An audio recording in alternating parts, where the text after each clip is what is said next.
현충일을 맞아 지역에서는 순국 선열들의 넋을 기리는 추념식이 열렸습니다. 참석자들은 순국 선열들의 헌신을 잊지 않겠다고 다짐했습니다. 광복군에 들어가 항일운동을 펼친 이종열 애국지사를 만나봤습니다. 독립운동부터 한국전쟁까지 그의 삶은 말 그대로 대한민국 역사였습니다.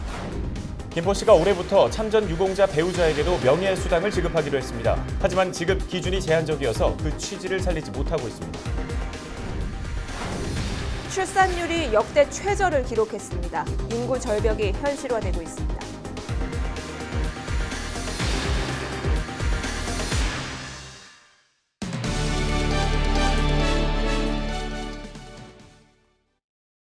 시청자 여러분 안녕하십니까? 헬로티비 뉴스 시작합니다. 현충일을 맞아 지역에서는 순국 선열들의 넋을 기리는 추념식이 열렸습니다. 나라를 위해 피를 흘린 이들의 희생이 있었기에 지금의 영광도 가능한 거겠죠. 순국 선열들의 헌신을 기억하겠습니다. 이재필 기자가 보도합니다. 인천 지역의 6.25 참전 유공자 수는 모두 19,334명. 이들의 이름은 인천 수봉공원에 남아 있습니다. 현충일을 맞아 순국 선열들의 넋을 기리는 추념식이 이곳 수봉공원 현충탑에서 열렸습니다. 추념식에는 한국전쟁 참전 용사들과 그 유족들, 그리고 인천 시민 등 500여 명이 참석했습니다. 참석자들은 나라를 위해 몸을 던진 순국 선열들의 정신을 잊지 않겠다고 다짐했습니다. 힘에 친 절규로 지켜낸 조국은 비바람에도 쓰러지지 않고 고난에도 흔들리지 않는 소속이 되었습니다. 행사에 참석한 박남춘 인천시장은 참전 용사들과 그 유족들을 위한 지원 정책을 강화하겠다고 약속했습니다. 그리고 남북 화해 기류 속 아픔을 딛고 미래로 나아갈 것을 시민들에게 제안했습니다. 인천 해안선을 막고 있던 철책이 제거되고 주민들의 출입 통제도 개선되고 있습니다. 남북을 잇는 평화의 도로가 차근차근 이어져 가고 있습니다. 이 모두가 시민 여러분 모두의 뜻을 모아 함께 이뤄가고 있는 성과들입니다.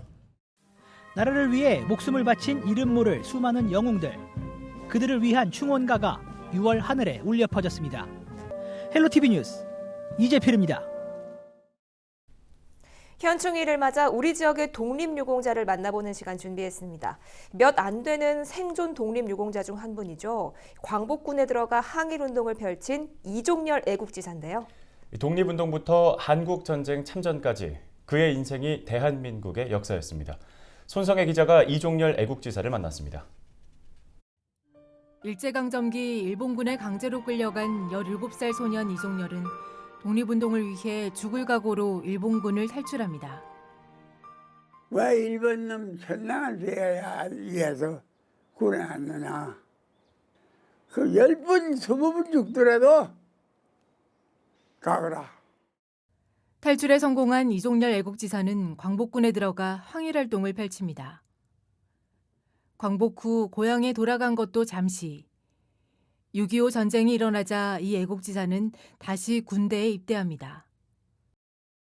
그 온 시내에 전쟁터에 불바다가 그냥 막 받아들여가지고 건물이 다 부서지고 화재가 나가지고 불이 붙고. 정부는 광복 45년 만인 1990년 이종열 애국지사의 항일활동의 공로를 기억하기 위해 건국훈장 애족장을 수여했습니다. 올 2월엔 독립유공자 명패를 전달했습니다. 하지만 나라를 위해 목숨을 내놨던 독립유공자의 삶은 가난했습니다. 정부의 지원에 기댈 수밖에 없는 처지였다는 겁니다. 이 해방되고 독립운동했는 사람들이고 동안하는 돈도 없고 독립운동했는 사람을 보상금을 1원 한 번 줄 수가 있나 뭘 줄 수가 있나 그 고상을 했어요. 나도 한 15년 됐구만 보상 받는 지가. 수십 년이 지났지만 아직도 뜨거운 눈물이 남아있는 이종열 애국지사. 우리가 기억해야 할 대한민국 독립유공자입니다.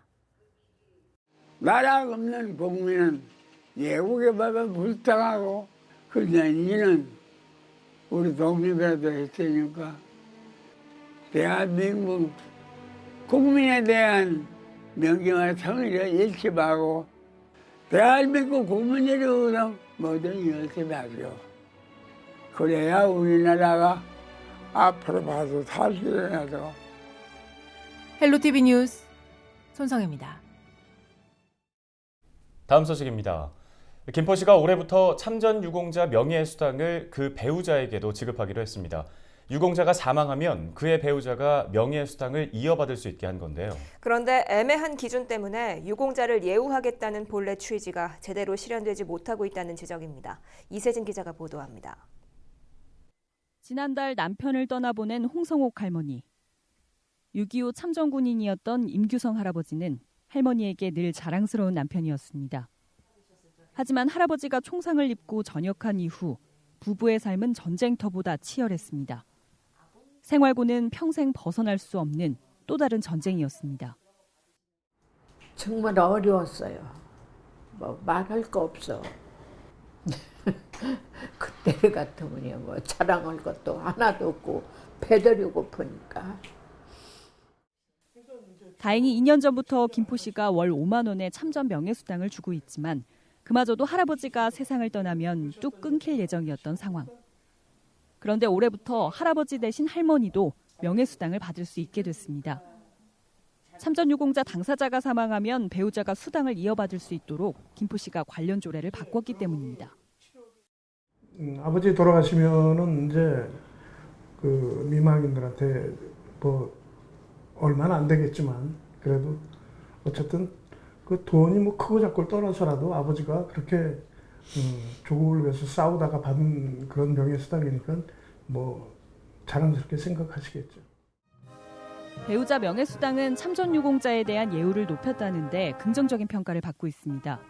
하지만 일각에서는 애매한 지급 기준 때문에 실질적인 효과를 내지 못한다는 지적도 있습니다. 홍할머니처럼 참전유공자 남편 대신 명예수당을 이어받게 된 미망인은 현재까지 모두 6명. 김포시 전체 참전유공자 수인 1,500여 명에 비하면 터무니없이 적은 수입니다.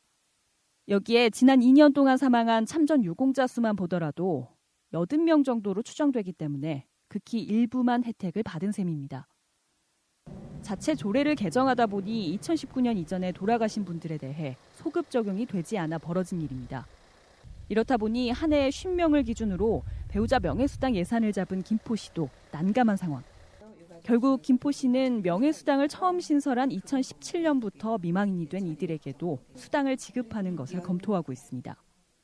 보다 많으신 분들이 같이 가져갈 수 있는, 그러니까 2017년도 이후에 이게 생겼기 때문에 최소한 새롭게 제정이 된 그 이후에 80세 이상 되신 분들 중에서 돌아가신 분들 이렇게 해서 더 체감을 해드리면, 그리고 점증적으로 이렇게 하다 보면 그것이 더 나아지지 않을까. 현재 참전 유공자 명예수당은 지자체별로 지급 기준이나 수당이 제각기 다릅니다. 나라를 지킨 참전용사를 예우하기 위해 저마다 차별화된 정책을 도입하고 있지만 생색내기라는 지적을 피하려면 조금 더 섬세한 고민은 필요해 보입니다. 헬로티비 뉴스 이세진입니다. 다음 소식입니다. 출산율이 역대 최저를 나타냈습니다. 인구 절벽이 현실화되고 있는데요. 출산율과 이어지는 혼인율도 함께 줄어들었습니다. 김소영 기자가 출산율과 혼인율을 연도별, 지역별로 정리했습니다. 올해 3월에 태어난 아기의 수가 지난 1981년 관련 통계 작성이 시작된 이후 가장 적은 것으로 조사됐습니다. 혼인 건수 역시 지난 2013년 이후 6년 만에 가장 많이 줄어들었습니다. 통계청이 3월 인구 동향 결과를 발표했는데 3월 출생아 수는 27,100명으로 지난해 3월 3만 명보다 9.7% 줄었습니다. 2017년에는 33,200명으로 해마다 줄어들고 있는 것이 눈에 띕니다. 지역별로 분류를 해봤습니다. 1월부터 3월까지 지난해와 올해 출생아 수를 살펴봤더니 서울은 15,700명에서 14,700명으로 6.4% 줄었고, 경기도는 지난해 24,100명에서 올해는 22,600명으로 6.2% 줄어들었습니다. 가장 많이 줄어든 지역은 전북입니다. 지난해 1월부터 3월까지 2,800명이 태어났는데 올해 같은 기간에는 2,400명, 14.3%로 전국에서 가장 많이 줄었습니다. 전국에서 유일하게 출생수가 늘어난 지역은 세종시로 단 한 곳뿐이었습니다. 출생아 수는 혼인 건수와도 이어졌습니다. 올해 3월 혼인 건수는 19,600건으로 전년 같은 달과 비교해 14%가 감소를 했습니다. 1분기 혼인 건수는 59,100건으로 지난해 같은 기간보다 10.7%, 7,100건 감소해 1분기 기준 최소를 나타냈습니다. 이렇게 출산율과 혼인율이 함께 줄어들면서 역대 최저라는 기록을 갈아치우고 있습니다. 이런 가운데 정부는 이달 안으로 인구정책 TF 1차 논의 결과를 발표할 예정입니다. 헬로티비 뉴스 김소영입니다.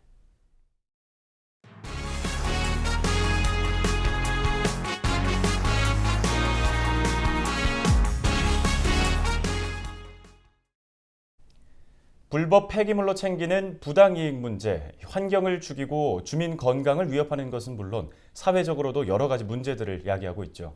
경기도는 폐기물 불법 투기를 근절하기 위해 지난 2월 전담 수사팀을 꾸려 추격전을 펼치고 있는데요. 추적 수사 최지현 기자가 따라가 봤습니다. 인적이 드문 야산에 거대한 쓰레기산이 2개나 만들어졌습니다. 한눈에 봐도 각종 폐기물로 가득합니다. 한적한 시골 마을처럼 보이지만 드론을 띄워 하늘에서 내려다봤더니 밭과 창고 부지에 폐기물들이 뒤섞여 쓰레기장처럼 쌓여 있습니다. 수사 결과 25톤 덤프트럭 16대분인 약 400톤의 폐기물이 불법 야적됐습니다. 폐기물 관리법 위반으로 중강에 대해서 합의서 영장이 나왔거든요. 폐기물을 불법 투기해온 처리업자 3곳이 경기도 수사에 덜미가 잡혔습니다. 경기도는 지난 2월부터 불법 방치 폐기물 전담 수사팀을 꾸려 의심업체 30여 곳을 수사했습니다. 드론을 촬영을 하고 그다음에 포크레인을 동원합니다. 그래서 거기서 쓰레기를 하나하나 뽑아내죠. 그거를 분석을 합니다. 역추적을 하죠. 업체가 어딘가, 어디서 버린 건가. 그거를 찾아내는 겁니다. 이곳은 현재 수사가 한창 진행 중인 현장 한 곳입니다. 건설 자재부터 폐비닐 등 혼합 폐기물로 혐의자 특정에 애를 먹고 있습니다. 하지만 상호가 적혀 있는 현장에 버려진 이런 쓰레기 자체가 탐문 수사의 단서가 됩니다. 이런 불법은 대개 처리 비용을 배출자로부터 받고 외진 곳에 몰래 가져다 버리면서 이익을 챙겨가는 구조입니다. 경기도 특별사법경찰단 불법방치 폐기물 전담 수사팀은 정당한 처리 비용 없이 이익을 취하는 행위에 대해 끝까지 추적해 엄중히 처벌할 방침입니다. 경기지TV 최지연입니다. 학교에서 지진이나 화재 같은 재난이 발생하면 어떻게 해야 할까요? 대처법을 미리 알고 있으면 좋겠죠? 재난 발생 시 제대로 대처하기 위해 인천 방문초등학교 학생들이 재난 안전 훈련을 실시했습니다. 신한결 기자가 취재했습니다. 화재가 발생했다는 교내 방송이 나오자 학생들이 운동장으로 신속히 대피합니다. 안전관리를 맡은 학생이 넓게 안전펜스를 쳐 학생들을 한자리로 모읍니다. 응급처치를 담당하는 학생은 부상자에게 붕대를 감아주기도 합니다. 인천 방문초등학교 학생들이 2019 어린이 재난대비 훈련을 실시했습니다. 하지만 이번 훈련을 통해서 화재 대피 훈련이 얼마나 중요한지 알게 되었습니다. 그 앞에서 친구들을 지휘해 보니 그 화재 대피 훈련을 하면서 책임감도 더 생기고 저는 평소에 자연재해, 특히 산불을 두려워했었습니다. 그런데 이번 경험을 통해 산불이 나면 어떻게 대피해야 하고 대피한 후에는 어떻게 행동해야 하는지를 알고 나니 그나마 안심이 되었던 것 같습니다. 이번 훈련은 교육부와 행정안전부가 공동 주관한 것으로 초등학생들의 재난 대응 능력을 길러주기 위한 재난대비 체험 훈련입니다. 5주간 전국 46개 초등학교에서 진행하며 인천에서는 방문초와 송도초, 완정초 등 3개 학교에서 펼쳐집니다. 우리가 어떤 위기가 언제 닥칠지 모르잖아요. 그럴 때 오늘 이렇게 훈련하고 또 체험한 시간들이 우리 모두의 안전에 큰 힘이 될 수 있을 거라고 생각하고요. 이날 방문조 학생들은 인근 봉제산 산불이 학교 옥상에 옮겨 붙은 가상 화재 상황 속에서 대피 훈련과 화재 진압, 응급처치 등의 훈련을 진행했습니다. 또 소방대원들과 소방호스를 이용해 학교 벽면에 물을 뿌리고 부상자를 들것에 싣고 응급차에 옮기는 등 실제 상황을 방불케 하는 훈련을 통해 대응 매뉴얼을 몸으로 익혔습니다. 크고 작은 각종 사고로 안전의 중요성이 더욱 높아지고 있는 요즘 학생들은 직접 체험하는 안전훈련을 통해 재난 위험과 안전의식을 되새겼습니다.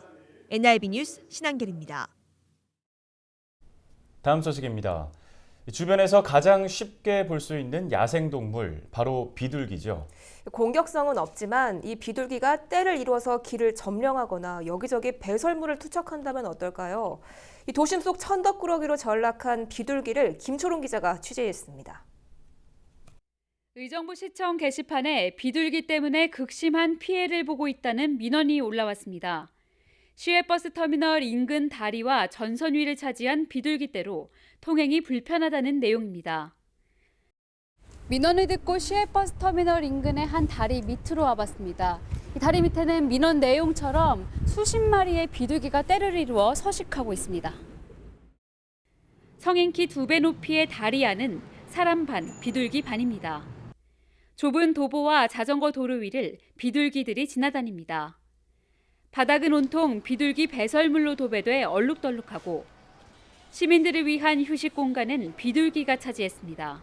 그야말로 비둘기 천지입니다. 인근 공원과 경전철 선로에도 비둘기들이 모여 이곳저곳 자리를 잡았습니다. 다리 일대를 점령한 비둘기떼로 시민들은 불편함을 호소합니다. 안 좋죠.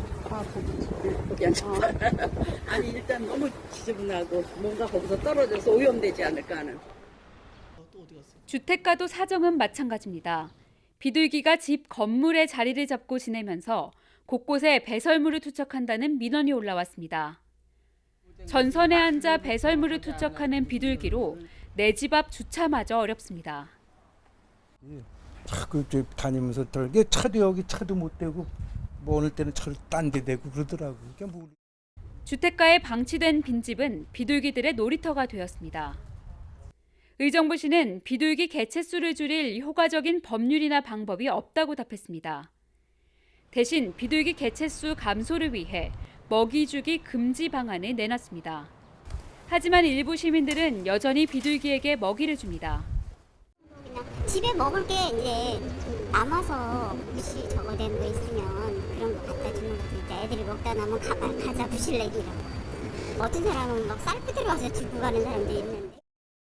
비둘기에게 먹이를 준다고 해도 위법이 아니기 때문에 강제할 길은 없습니다. 1988년 올림픽에서 평화의 상징으로 날아오른 비둘기가 어느새 도심 속 천덕꾸러기로 전락했습니다. 헬로티비 뉴스 김초롱입니다. 인천시가 올해부터 주민 참여 예산의 형태와 규모를 다양하게 추진하고 있습니다. 동마다 예산을 계획해 주민들이 내 동네 일에 애정과 관심을 쏟을 수 있게 만든 동계획형 사업도 이제 막 시작됐습니다. 동별 주민 참여 예산의 추진 과정을 이정하 기자가 취재했습니다. 퇴근길 저녁, 주민참여예산제 추진단인 신용민 씨의 하루는 동네 우범 지역을 샅샅이 살피는 일로 마무리됩니다. 자율방범대 10년차 경력을 살려 인적드문길 따라 CCTV부터 가로등까지 하나하나 살핍니다. 좀 빌라가 있어가지고 사람이 의외로 많이는 다니더라고요, 이쪽에. 주민 안전을 위한 장치를 추가로 마련하기 위한 과정. 지역에 필요한 사업을 주민이 먼저 점검하고 따져보는 겁니다. 사람이 많이 다니는데도 불구하고 많이 어둡더라고요. 그래서 차를 타고 가다가 조명을 딱 꺼봤어요, 라이트를. 꺼보니까 암흑천지예요.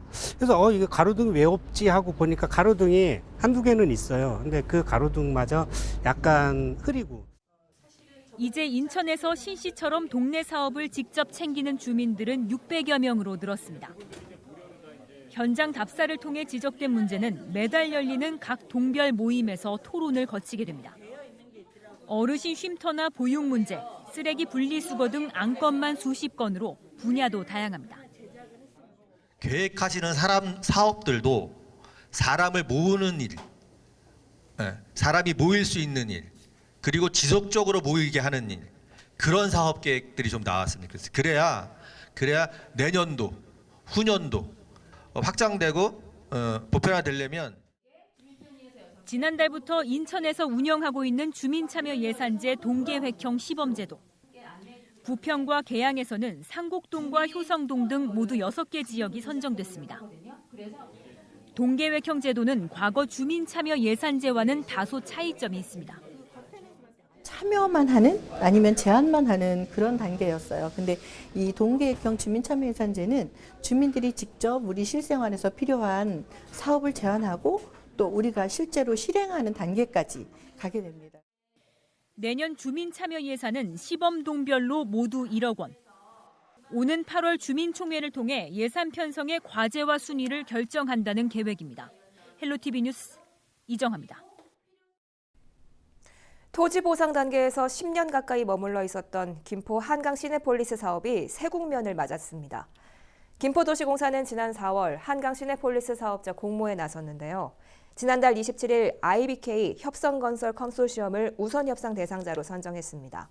그리고 IBK 협성건설 컨소시엄이 지난 4일 기존 민간 사업자와 매몰 비용을 협의하고 주식 양수도 계약을 체결하면서 새 사업자로 최종 결정됐습니다. 한편 김포시는 지난 8월 기존 사업자에게 협약 해지를 통보한 후 새로운 사업자를 구해왔습니다. 인천 가톨릭 사회복지회가 지역의 한부모 가정들에게 의료비를 지원합니다. 대상은 만 23세 이하의 자녀를 둔 한부모 가장으로 부천 시민 30명, 인천 시민 19명이 선정됐습니다. 이들은 대학병원 종합검진과 치료비, 수술비 등을 지원받을 수 있습니다. 인천 가톨릭 사회복지회는 지원 사업을 위해 지난해부터 지역의 의료기관 그리고 지자체들과 업무 협약을 체결했다고 말했습니다. 정부가 아프리카 돼지열병의 국내 유입을 막기 위해 특별관리지역을 확대했습니다. 이번에 확대된 지역은 양주와 포천, 동두천 등 4곳입니다. 이에 따라 경기도는 오는 10일 지역의 양돈 농가 1,300여 곳을 대상으로 소독을 실시할 예정입니다. 또 남은 음식물을 먹은 돼지 먹이로 사용하는 농가가 없도록 점검과 홍보를 병행하겠다고 밝혔습니다. 경기도 내 집단 식중독과 A형 간염 환자가 크게 늘고 있는 것으로 나타났습니다. 지난 5개월 동안 경기도에 있는 7인 이상 집단급식소에서 발생한 식중독은 모두 35건으로 지난해 같은 기간보다 1.8배가량 증가했습니다. A형 간염 환자도 1,661명으로 지난해 같은 기간보다 4.2배 늘었습니다. 경기도는 더위가 일찍 찾아온 만큼 여름철 식중독과 각종 감염병 예방이 중요하다며 손 씻기 등 개인 위생 관리를 철저히 해야 한다고 강조했습니다. 은평구가 은평 역사 한옥박물관에 전시할 유물을 공개 구입합니다. 은평구가 구입하는 유물은 은평 향토사나 북한산 관련 자료, 산대놀이, 탈춤 자료 등입니다. 유물은 은평 역사 한옥박물관에서 전시나 연구 자료로 활용될 전망입니다. 유물 구입에 대한 자세한 내용은 은평구청 또는 은평 역사 한옥박물관 홈페이지를 참고하면 됩니다. 올여름 무더위가 한 달 이상 빨리 찾아왔는데요. 서울시가 폭염에 대비해 취약계층에 대한 폭염 지원을 확대합니다. 우선 시가 지원하는 냉방용품 종류가 늘어났는데요. 작년에 지원했던 선풍기, 쿨매트, 소형 냉장고에 에어컨이 추가됐습니다. 냉방용품 지원 대상은 옥탑방과 고시원, 쪽방촌에 거주하는 시민입니다. 이들에게는 냉방용품이나 생계비로 최대 300만 원까지 지원되는데요. 서울시는 또 폭염으로 직장을 잃거나 폐업을 해 생활이 어려워진 가구에도 생계비를 지원합니다. 지원 규모는 최대 100만 원입니다. 의료비 부담이 큰 취약계층이 온열 질환에 걸릴 경우에도 최대 100만 원까지 의료비를 지원합니다.